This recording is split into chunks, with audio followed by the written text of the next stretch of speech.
The Zephyrian scout ship, Silent Whisper, drifted through Earth's upper atmosphere like a metallic leaf on an invisible wind. Commander Vexhal adjusted his primary sensor array, the bioluminescent patches on his scaled forehead pulsing with concentration. 3 months of preparation had led to this moment. The first official stealth reconnaissance mission to the primitive planet designated as Terra 3. "Cloaking field stable at 97% efficiency," reported his sensor operator, a young female named Kira Lynn, whose enthusiasm often exceeded her experience. "The human detection systems shouldn't even register our electromagnetic shadow." Vexhal nodded, his 4 arms working different control surfaces with practiced ease. The Zephyrian Galactic Council had spent decades perfecting their stealth technology. Their ships could slip past the most advanced civilizations undetected. These humans, barely having achieved basic spaceflight, would never spot them. "Beginning descent to optimal observation altitude," Vexhal announced to his crew of 12. "Remember, we're here to assess their military capabilities and social structures. Standard procedure: observe, record, report back to the Council." The Silent Whisper descended through the clouds, its adaptive hull shifting colors to match the sky above. Below them stretched the Amazon rainforest, a vast green carpet that the preliminary reports described as one of Earth's last untouched wilderness areas, perfect for establishing a temporary observation post without human interference. Ensign Thorak, the ship's youngest crew member, monitored the communication arrays. His excitement was palpable as he reported, "No radio chatter indicating detection, Commander. Their military satellites are completely blind to our presence." The crew exchanged satisfied looks. The humans were proving even more primitive than anticipated. Their crude radar systems and basic sensor technology posed no threat to Zephyrian military science. This mission would be a simple matter of cataloging their weaponry and population centers before the Council decided whether Earth warranted conquest or could be safely ignored. "There," Kira Lynn pointed to her holographic display, "a clearing suitable for landing. Minimal human activity in the surrounding area according to our scans. The nearest settlement is over 200 kilometers away." Vexhal studied the tactical display. The clearing was indeed perfect, hidden beneath the forest canopy, far from human civilization, with multiple escape routes if somehow they were discovered. He brought the ship down with gentle precision, the landing struts extending silently as they touched the forest floor. "Establish a perimeter sensor net," he ordered. "I want to know if anything larger than a bird approaches our position. Deploy camouflage field around the ship." The crew worked efficiently, their years of training evident in every movement. Within minutes, the Silent Whisper was completely invisible, surrounded by a field that bent light and sound around its hull. Even if humans stumbled directly into this clearing, they would see nothing but empty forest. Specialist Drakmore, their xenobiology expert, was already analyzing atmospheric samples. "Air composition is safe for extended exposure, Commander. Local flora shows no signs of defensive toxins. This appears to be an ideal staging area." Vexhal felt satisfaction warm his chest. Everything was proceeding exactly according to plan. The humans had no idea they were being watched, and their primitive technology couldn't possibly penetrate Zephyrian stealth systems. He began composing his first report to the Council, detailing their successful insertion into Earth's biosphere. "Sir," Thorak's voice carried a note of confusion, "I'm detecting some unusual readings from our perimeter sensors." "Define unusual," Vexhal replied, not particularly concerned. "Probably just local wildlife triggering the detection grid. The sensors are functioning perfectly, but they're registering movement patterns that don't match known Earth fauna. Something is definitely out there, moving through the forest, but the signatures are inconsistent." Kirillin frowned at her own displays. "That's odd. I'm seeing the same anomalies." The movement patterns suggest intelligence, but they don't match any human biometric profiles in our database. Vexhal's satisfaction began to curdle into unease. He had commanded reconnaissance missions for over 20 years, and he had learned to trust his crew's instincts. If they sensed something wrong, it usually was. "Increase sensor resolution," he ordered. "Give me a detailed analysis of whatever is moving out there." The main display shimmered as the sensors focused their attention on the surrounding forest.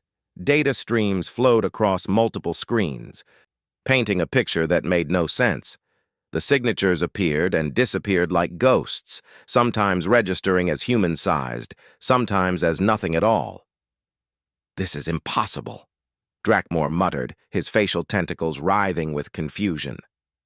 "The readings suggest someone is moving through the forest with complete familiarity of the terrain, but they're avoiding our sensors with precision that rivals our own stealth capabilities." "Native humans don't possess that level of technology," Vexhal stated firmly. "Run a full diagnostic on all sensor systems. We're probably dealing with equipment malfunctions." But even as he spoke, he felt his certainty wavering. The Zephyrian Empire had encountered hundreds of species across the galaxy. They had perfected the art of reconnaissance against civilizations far more advanced than these primitive humans. Yet something was moving through this forest with skills that challenged their most sophisticated detection equipment. "Diagnostics complete, Commander," Thorak reported. "All systems functioning within normal parameters. The anomalous readings are not the result of equipment failure." The bridge fell silent except for the soft hum of life support systems. Vexhal studied the tactical display, watching the ghostly signatures dance around their position. Whatever was out there seemed to be conducting its own reconnaissance mission, studying them with the same careful attention they intended to focus on human civilization. "Could it be an unknown human military unit?" Kirillin suggested. "Perhaps they possess more advanced technology than our intelligence reports indicated?" "Impossible," Drakmor replied immediately. "Human technology is centuries behind ours. They haven't even achieved faster-than-light travel. They couldn't possibly possess stealth capabilities that rival ours." Yet the evidence was undeniable. Something in this forest was moving with purpose and skill that defied everything they knew about human capabilities. Vexhal felt a chill of uncertainty that he hadn't experienced since his early days as a junior officer. "Maintain full alert status," he commanded. "Whatever is out there, it knows we're here, and it's studying us just as carefully as we intended to study it." The crew exchanged worried glances. This was supposed to be a simple observation mission against a primitive species. Instead, they found themselves being observed by something that demonstrated capabilities they hadn't thought possible on this backwater world. In the growing twilight of the Amazon rainforest, the hunters had become the hunted, and they didn't even know who was tracking them. Aliens flunked the stealth test. Second document. The second day of the mission brought no answers, only more questions. Commander Vexhal stood before the main tactical display, his bioluminescent patches dim with exhaustion. The mysterious contacts had continued moving around their position throughout the night, maintaining what could only be described as a surveillance pattern. "Report," he demanded, as his day shift took their positions. Kirillin pulled up the overnight sensor logs, her expression troubled. "The contacts maintained observation posts at approximately 300-meter intervals around our perimeter. They moved with precision that suggests detailed knowledge of our sensor capabilities." "That's impossible," Vexhal insisted, but his voice lacked conviction. Nothing about this mission had proceeded according to expectations. Specialist Drakmor approached with his portable analysis unit.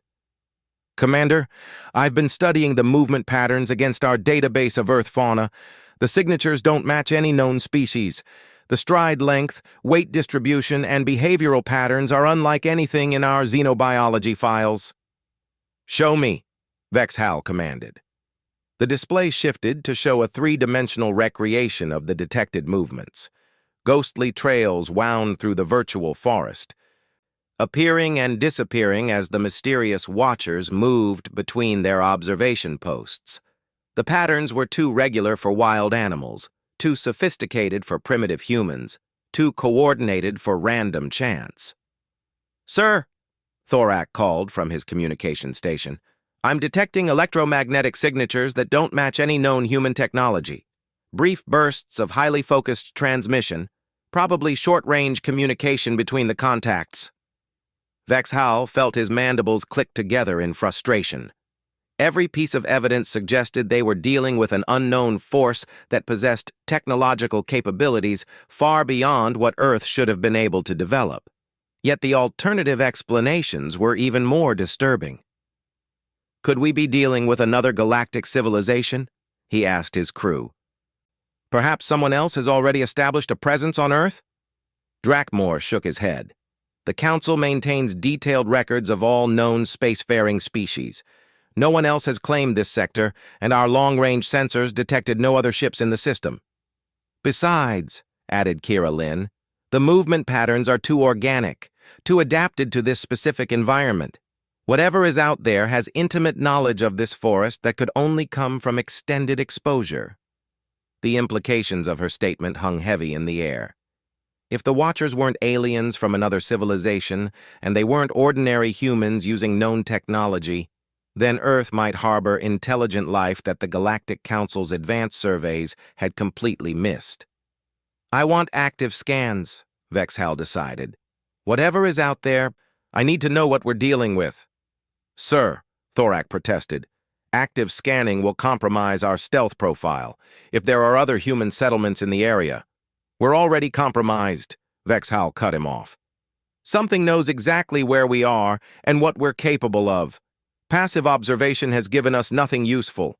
Time to take a more direct approach." The crew exchanged uncertain looks, but began preparing the ship's active sensor array.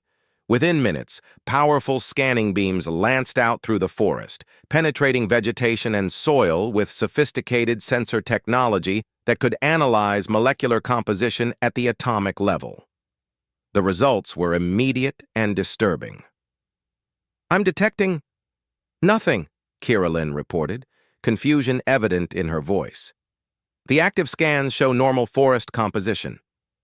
No technological signatures, no artificial materials, no evidence of hidden equipment or structures." "That can't be right," Vexhal insisted. "Run the scans again." But repeated scans produced identical results. According to their most sophisticated sensor technology, the forest around their landing site contained nothing but trees, soil, and ordinary Earth wildlife. Yet their passive sensors continued detecting the organized movement patterns that suggested coordinated surveillance. "Commander," Drakmor said quietly, "I believe we need to consider the possibility that we're dealing with something our technology simply cannot properly analyze." Before Vexhal could respond, Thorak's voice cracked with alarm. "Sir, I'm detecting a massive thermal signature approaching from the north. It's moving fast and heading directly for our position." All eyes turned to the tactical display. A bright red contact raced through the forest toward their landing site, moving faster than any human should have been able to travel through such dense vegetation. The signature was large, hot, and approaching with obvious hostile intent. "Battle stations!" Vexhal commanded. "Prepare defensive systems!" The crew leaped into action, charging weapon systems and reinforcing their shields.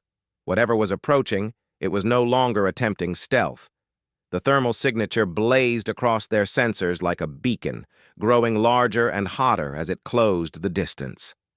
"Contact will reach our perimeter in 30 seconds, Kirillin reported. "Recommend immediate defensive action." Vexhal prepared to give the order to fire when Drakmor suddenly shouted, "Wait! I'm analyzing the signature composition. It's organic." "What do you mean organic?" Vexhal demanded. "The thermal profile matches a large Earth mammal, not a vehicle or weapon system. I think it's some kind of native animal." Sure enough, The contact burst through the tree line into their clearing, and the crew found themselves staring at one of Earth's most impressive predators, a massive jaguar in full sprint.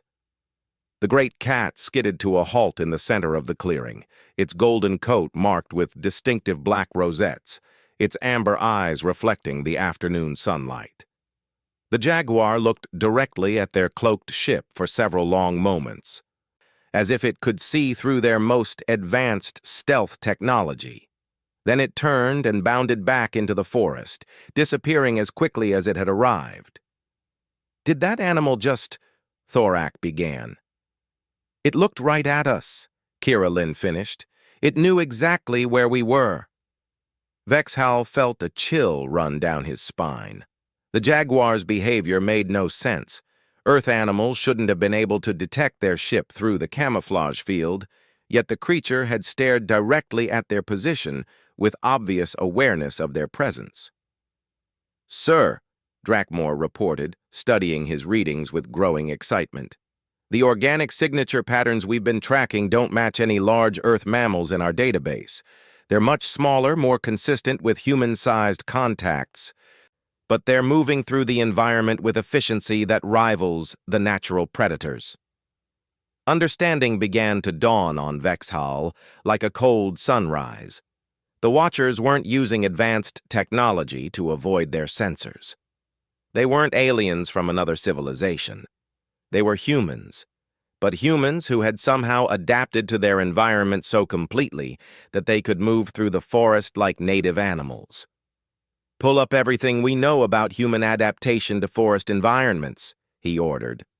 Drakmor's tentacles danced across his control surfaces as he accessed the ship's anthropological database.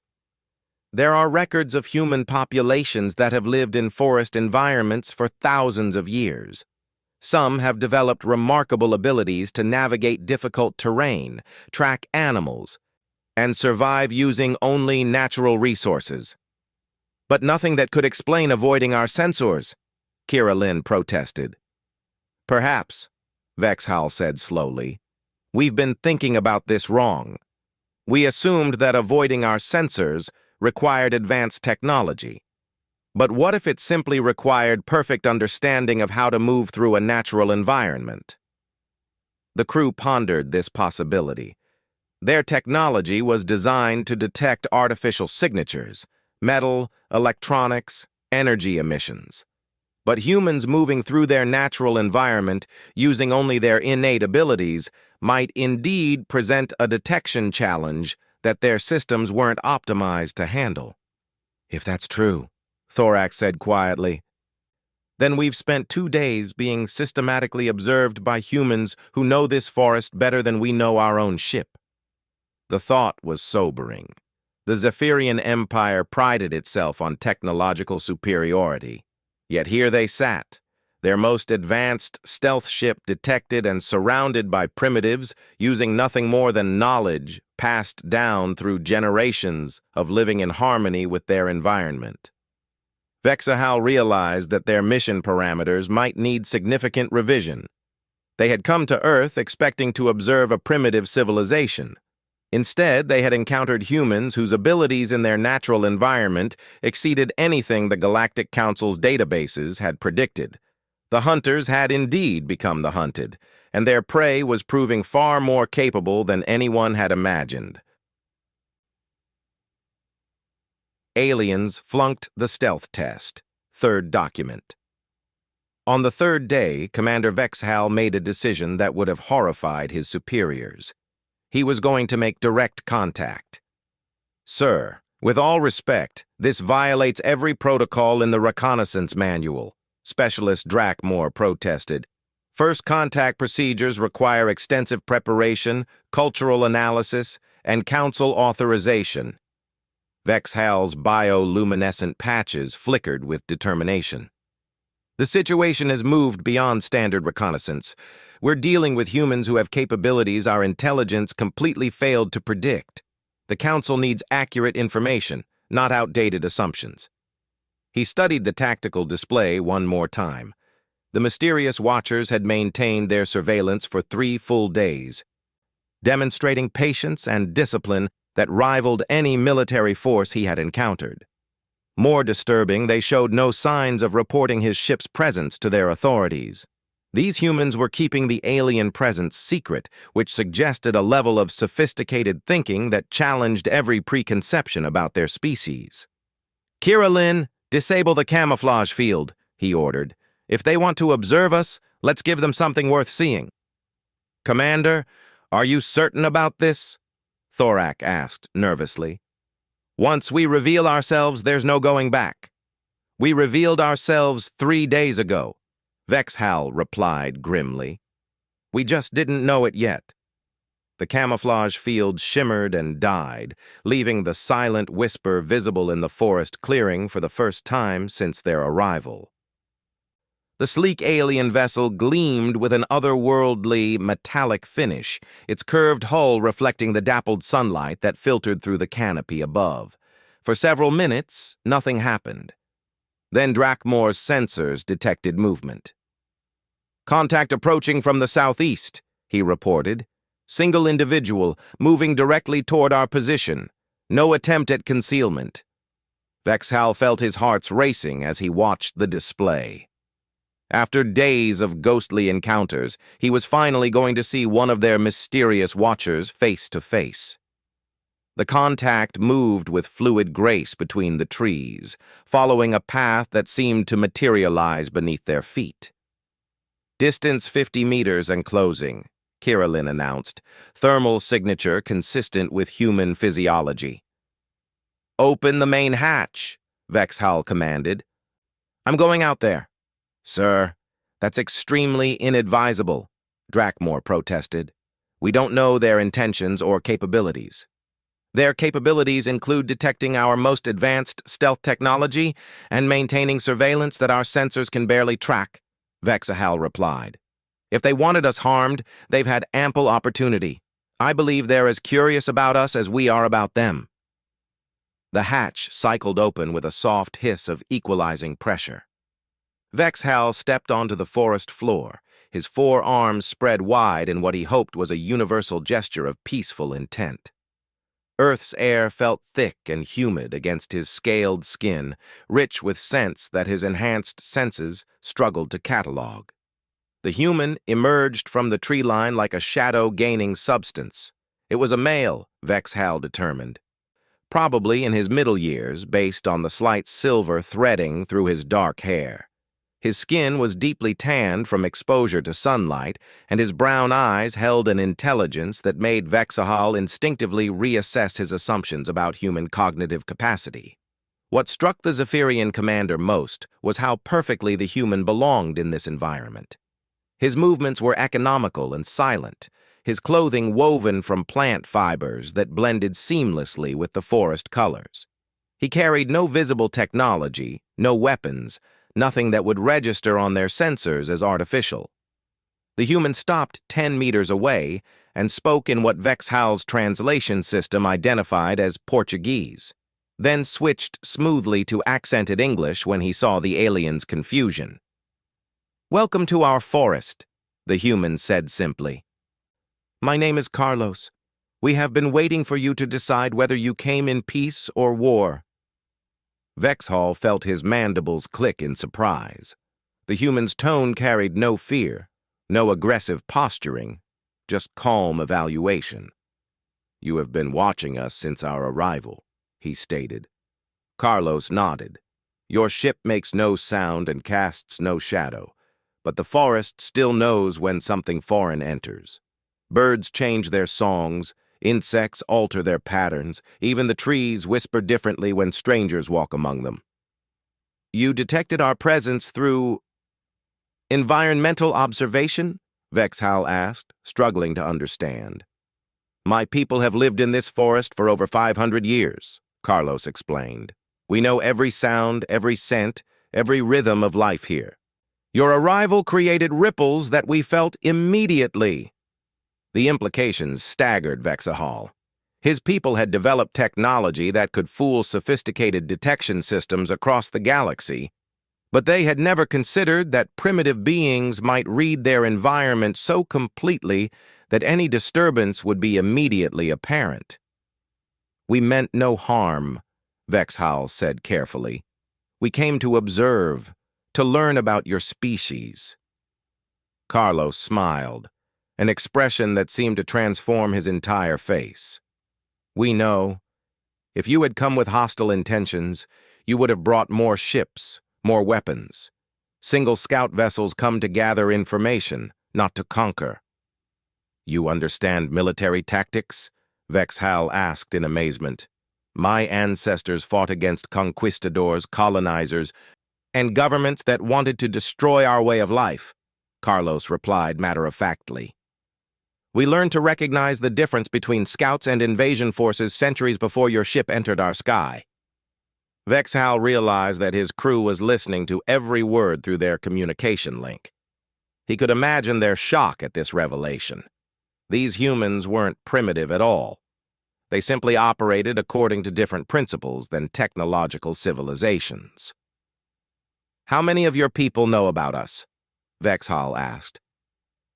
"The forest dwellers in this region," Carlos replied. "Perhaps 30 families. We discussed whether to contact your authorities, but decided to evaluate your intentions first. If you proved hostile, we would have disappeared deeper into the forest, and your governments would never have known you existed." The casual mention of such sophisticated strategic thinking sent chills through Vexhal's nervous system. These humans had been conducting their own intelligence assessment, determining whether the alien presence represented a threat that required broader response. They possessed capabilities that the Galactic Council had never imagined. "What do you want from us?" Vexhal asked. Carlos considered the question seriously. "Your people clearly possess advanced knowledge. Our world faces many challenges: climate change, deforestation, loss of biodiversity. Perhaps there is knowledge you could share that would help us protect the places we love? And in exchange, we could teach you what we know about living in harmony with natural systems," Carlos replied.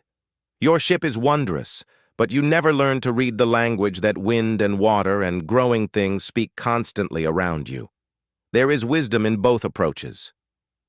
Vexhal felt something shift in his understanding of the universe. The Zephyrian Empire had always assumed that technological advancement was the only path to true intelligence. Yet here stood a human whose people had developed capabilities that his most sophisticated equipment couldn't match, using nothing but knowledge accumulated through generations of careful observation. "Commander!" Kiralin's voice crackled through his communicator. "We're detecting multiple human contacts approaching our position. Thermal signatures suggest at least 20 individuals moving through the forest toward us." Vexhal tensed, but Carlos simply nodded.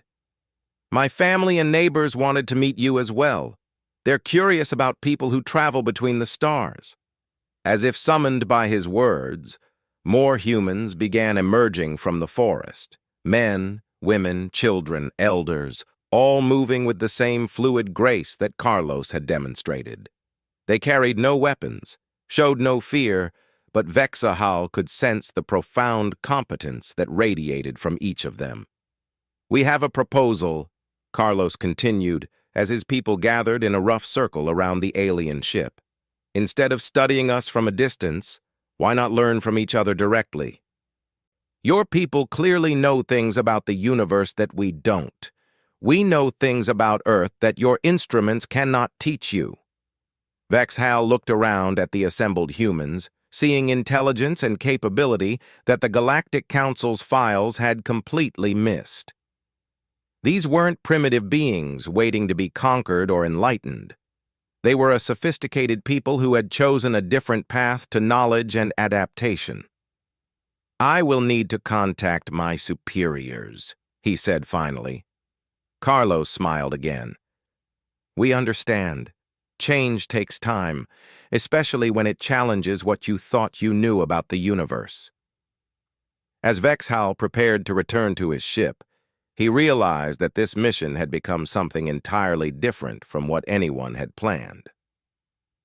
They had come to observe a primitive species and instead discovered humans whose abilities forced a fundamental reconsideration of what intelligence and advancement truly meant. The Zephyrian Empire would have to learn that there were many paths to wisdom, and that the most sophisticated technology in the galaxy couldn't replace the knowledge that came from truly understanding the world around you. In the Amazon rainforest, the hunters had become students, and the lessons they learned would reshape how the galaxy understood the remarkable species called humanity.